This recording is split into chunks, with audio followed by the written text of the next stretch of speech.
Good. Excellent. Now that should give you a, yeah, again more central, pathed into 1 degree now. So in 3 swings, you've went from practically missing the ball to then a -6 to now a -1. Yep.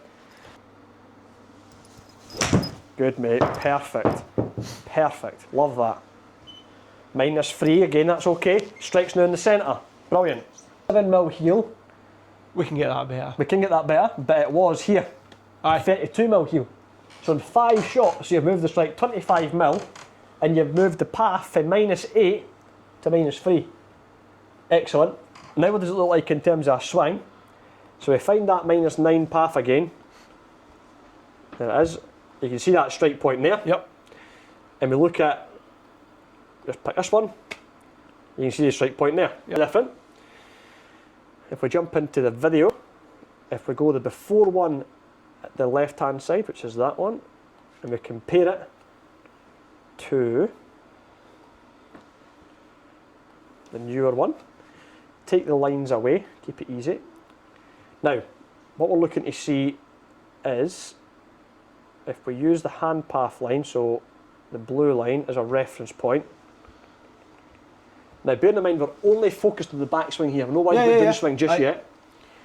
Now, like we talked about, we want to see a bit further away from the ball, which you've similar. I still kind of pulled it a bit in.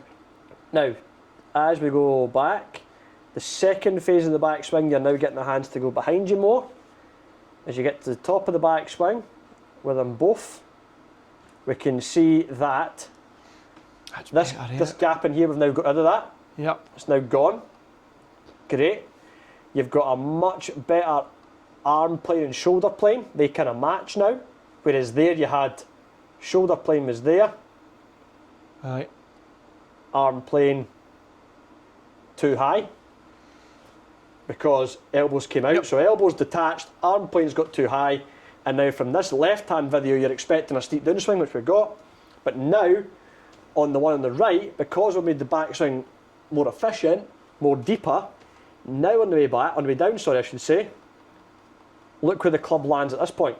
So now it's going through like your elbow joint, yep, and the club head's behind you, whereas there, everything's kicked out and forward.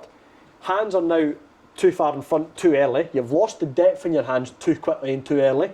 You've lost the depth in the club shaft too quickly, too early.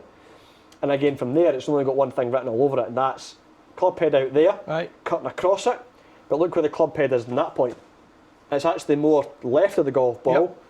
As you come into the ball now, you don't need any sort of compensation, because then you've got the club landing better on plane, so it's basically you can just turn and hit it. But with the one before, because it was outside and in front of you, you had to change something, you had to do something extra, and that extra thing was to try and pull it back in, which gave you that big high path. Yep.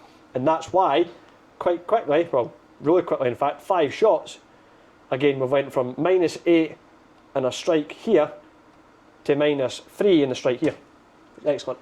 Let's go back and get a few more, but excellent, Thanks. really good. Thank you.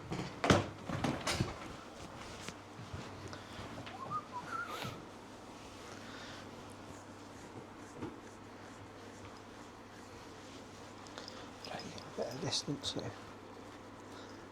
It's a really good setup there, I like that.